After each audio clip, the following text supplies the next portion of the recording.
राजमाता जिजाऊंची 426व्या जन्मोत्सवानिमित्त सकाळी 6 वाजता शासकीय महापूजा, त्यानंतर जिजाऊंच्या वंशजांनी जिजाऊंचं पूजन केलं। बुलढाण्यामध्ये राजमाता जिजाऊंच्या जन्मोत्सवाला दीपोत्सवानं सुरुवात, सिंदखेड राजा इथं राजवाड्यावर नेत्रदीपक रोषणाई। राजमाता जिजाऊंच्या जयंतीनिमित्त मुंबईच्या बोरिवली पूर्वेमध्ये राजमाता जिजाऊ चौक उभारला, उपमुख्यमंत्री देवेंद्र फडणवीसांच्या हस्ते चौकाचं लोकार्पण।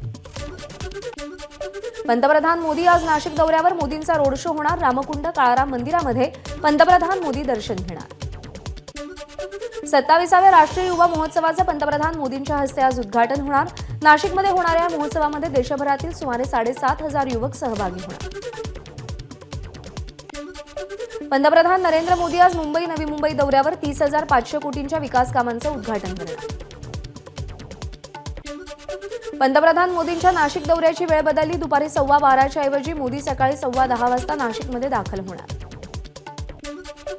ईस्टर्न फ्रीवेच्या ऑरेंज गेट ते मरीन ड्राईव्हला जोडणाऱ्या भूमिगत रस्त्याचं आज पंतप्रधानांच्या हस्ते भूमिपूजन। 9.2 किलोमीटर लांबीचा हा मार्ग असेल। या रस्त्यामुळे ईस्टर्न फ्रीवे ते मरीन ड्राईव्ह पर्यंतचं अंतर 10 मिनिटांमध्ये पार करता येईल। पंतप्रधान नरेंद्र मोदी आज पश्चिम रेल्वेच्या 6व्या मार्गिकेचं लोकार्पण करणार। गोरेगाव ते खार दरम्यान जवळपास 8.8 किलोमीटरचा हा मार्ग असेल। बेलापूर ते पेंधर मेट्रो रेल्वे मार्गाचं पंतप्रधान मोदी लोकार्पण करणार। 17 नोव्हेंबरला सुरू करण्यात आली होती मेट्रो। नवी मुंबई शहर आणि उरण तालुका रेल्वे मार्गाने जोडला जाणार। पंतप्रधान मोदींच्या हस्ते खारकोपर ते उरण रेल्वे मार्गाचं उद्घाटन। गेल्या 15 वर्षांपासून हा मार्ग रखडलेला होता, अखेर हा प्रकल्प पूर्ण झालाय। पालघरच्या पाणीपुरवठा प्रकल्पाचं उद्घाटन होणार। वसई विरार मीरा भाईंदरसह पालघर जिल्ह्यातील 30 लाख लोकांची पाण्याची गरज भागवणाऱ्या सूर्या नदीवरील प्रकल्पाचं आज लोकार्पण होईल। 16 जानेवारीपर्यंत नाशिक जिल्हा नो ड्रोन झोन म्हणून घोषित। पंतप्रधान नरेंद्र मोदींच्या दौऱ्याच्या पार्श्वभूमीवर प्रशासनाचा निर्णय।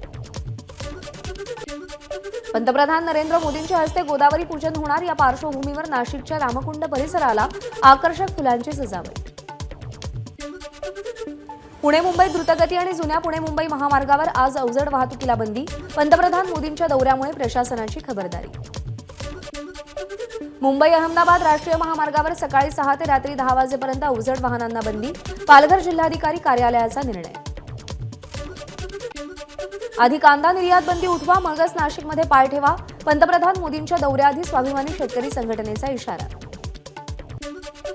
बाळासाहेब ठाकरे हयात असेपर्यंत सगळं काही नीट सुरू होतं, मात्र त्यांच्या निधनानंतर शिवसेनेमध्ये चढाओढ सुरू झाली। अपात्रतेच्या निर्णयानंतर मुख्यमंत्री एकनाथ शिंदे यांची उद्धव ठाकरेंवर टीका। केवळ पक्षाचा प्रमुख मोठा झाल्यानं पक्ष मोठा होत नाही, तर सर्वसामान्य कार्यकर्ता मोठा झाला पाहिजे। मुख्यमंत्री एकनाथ शिंदेंचा उद्धव ठाकरेंवर निशाणा। मुख्यमंत्री एकनाथ शिंदेंची आनंद दिघेंच्या स्मृतीस्थळाला भेट। शिवसेना आमदार अपात्रता निर्णयानंतर ठाण्यातील आनंद आश्रमात आनंद दिघेंच्या स्मृतीस्थळाला मुख्यमंत्र्यांकडून अभिवादन।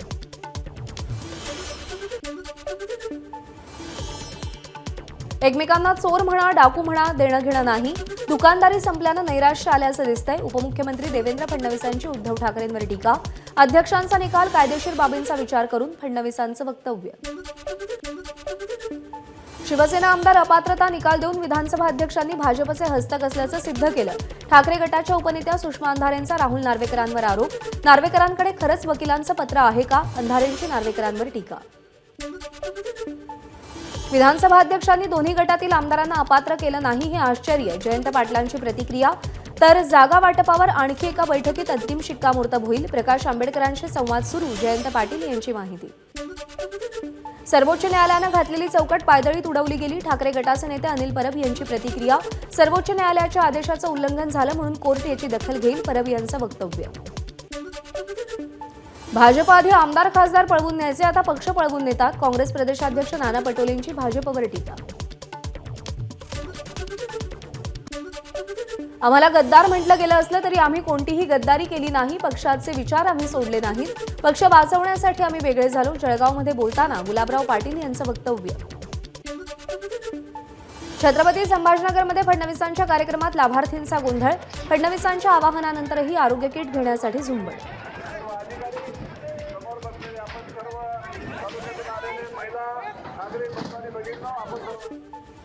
14 तारखेला रत्नागिरी जिल्ह्यातल्या महायुतीच्या सर्व पदाधिकाऱ्यांचा मेळावा। मंत्री उदय सामंत यांची माहिती। लोकसभा निवडणुकीसाठी सगळ्या जिल्ह्यांमध्ये संयुक्त मेळावे घेण्याचा महायुतीतील पक्षांचा निर्णय। रविवारी पुण्यामध्ये पहिल्या मेळाव्याचं आयोजन। पालकमंत्री अजित पवारांच्या उपस्थितीमध्ये मेळावा होणार। आदित्य ठाकरेंकडून उद्धव ठाकरेंसोबतच्या फोटोंचा व्हिडिओ इंस्टाग्रामवर शेअर। कायमच वडिलांच्या पाठीशी राहणार, आदित्य ठाकरेंचं व्हिडिओला कॅप्शन। थोडी तरी लाज राहिली असेल तर राजीनामा द्या, नाहीतर एकनाथ शिंदेंसोबत या, नितेश राणेंचं उद्धव ठाकरेंना आव्हान। मशाल चिन्ह केवळ अंधेरी निवडणुकीपुरतं, भविष्यात फावडं घेऊन जावं लागेल, नितेश राणेंची ठाकरेंवर टीका। फावड्याचा वापर कसा होतो हे नितेश राणेंना माहीत नाही, आम्ही फावडं घेऊन तुम्हाला सुखडून टाकू, नितेश राणेंच्या टीकेनंतर अंबादास दानवेंचा पलटवार। श्रीराम हे महात्मा गांधींचे श्वास होते, काँग्रेस महात्मा गांधींच्या विचारधारेवर चालतो, निमंत्रणाला नकार देऊन काँग्रेस महात्मा गांधीजींचा अपमान करते, राधाकृष्ण विखे पाटलांचा काँग्रेसवर निशाणा।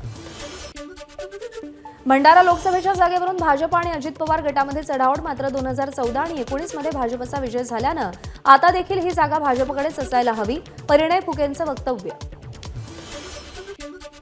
मुंबईमध्ये होणाऱ्या मराठा समाजाच्या आंदोलनकर्त्यांना सोयीसुविधा द्याव्यात, राज पाटील यांची पत्राद्वारे मुख्यमंत्र्यांकडे मागणी। 20 जानेवारीला मनोज जरांगेंच्या नेतृत्वात आंदोलन होणार। गेल्या 1.5 वर्षांपासून आपली आणि कुटुंबियांची चौकशी सुरू, आपल्याला अटक केली तरी चालेल, मात्र यापुढे एसीबी कार्यालयात येणार नाही, ठाकरे गटाचे आमदार राजन साळवींकडून संताप व्यक्त। मनसुख हिरेन हत्या प्रकरणात एन्काउंटर स्पेशालिस्ट प्रदीप शर्मांची दोषमुक्तीची याचिका। हिरेन हत्या प्रकरणामध्ये शर्मा सध्या जामिनावर। अमरावतीमध्ये शेकडो वाहन चालकांचं मुंडन आंदोलन, हिट अँड रन कलम मागे घेत नाही तोपर्यंत आंदोलन मागे घेणार नाही, आंदोलनकर्त्यांचा निर्धार। बुलढाण्यामध्ये विविध मागण्यांसाठी अंगणवाडी कर्मचाऱ्यांचं आक्रोश आंदोलन, राज्य सरकारच्या प्रतिकात्मक पुतळ्यासमोर आक्रोश आंदोलन। शेकडो विद्यार्थ्यांनी शिवसेना ठाकरे गटाच्या नेतृत्वात नांदगाव खांडेश्वर तहसील कार्यालयावरती मोर्चा काढला। तलाठी भरती प्रक्रिया रद्द करून नव्यानं एमपीएससी मार्फत परीक्षा राबवण्याची विद्यार्थ्यांची मागणी। पुण्यामध्ये झालेल्या गोंधळानंतर सारथी, बार्टी आणि महाज्योतीच्या परीक्षांना स्थगिती देण्याचा निर्णय। फेलोशिप देण्यासाठी या संस्थांकडून घेण्यात येणाऱ्या निवड चाचणीचा पेपर फुटल्याचा परीक्षार्थींचा आरोप। भटक्या विमुक्तांना आधार कार्ड देण्यासाठी राज्य सरकारची विशेष मोहीम, भाजप प्रदेशाध्यक्ष बावनकुळेंच्या मागणीला यश। राज्य सरकारकडून सगळ्या जिल्हाधिकाऱ्यांना परिपत्रकाद्वारे आदेश। घर खरेदी करार रद्द होण्यास विलंब झाला तर त्याला खरेदीदार जबाबदार नाही, 5 वर्षांनंतर खरेदी करार रद्द झाल्यानं संबंधित नागरिकांना भरलेली स्टॅम्प ड्युटी परत करण्यात यावी, उच्च न्यायालयाचे महसूल विभागाला आदेश। वैद्यकीय चाचणीसाठी आणलेल्या आरोपीकडून ससून रुग्णालयात तोडफोड, संपूर्ण घटना सीसीटीव्ही कॅमेऱ्यात कैद, संबंधित आरोपीला सुरक्षा रक्षकांनी पकडले। वसई विरार महापालिकेकडून अनधिकृत बांधकामावर बुलडोझर, 9000 चौरस फूट अनधिकृत बांधकामांवर महापालिकेची कारवाई। धुळे जिल्ह्यात पुन्हा लंपी आजाराचा शिरकाव, 4ही तालुक्यातील 50 गावांमध्ये लंपीची साथ, रोगाचा प्रसार अन्य ठिकाणी होऊ नये यासाठी जनावरांचे आठवडे बाजार बंद करण्याचे जिल्हाधिकाऱ्यांचे आदेश। स्वच्छ सर्वेक्षण 2023 मध्ये नवी मुंबई देशात तृतीय क्रमांकावर तर राज्यामध्ये पहिली। राष्ट्रपती द्रौपदी मुर्मूंच्या हस्ते महापालिका आयुक्त राजेश टार्वेकरांनी मानाचा राष्ट्रीय पुरस्कार स्वीकारला। नवी दिल्लीमध्ये स्वच्छ भारत पुरस्काराचं वितरण, राष्ट्रपती द्रौपदी मुर्मूंच्या हस्ते वितरण सोहळा, 2 मराठी भाऊ पुरस्काराचे मानकरी ठरले।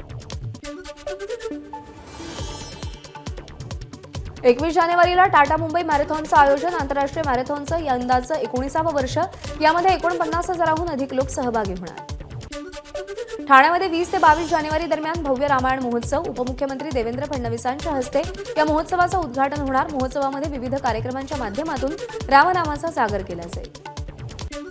शाकंभरी नवरात्रोत्सवाच्या पार्श्वभूमीवर विधिवत पूजा करून तुळजाभवानी देवीच्या निद्रेस सुरुवात, 8 दिवसांच्या मंचकी निद्रेनंतर देवीची सिंहासनावरती प्रतिष्ठापना केली जाईल।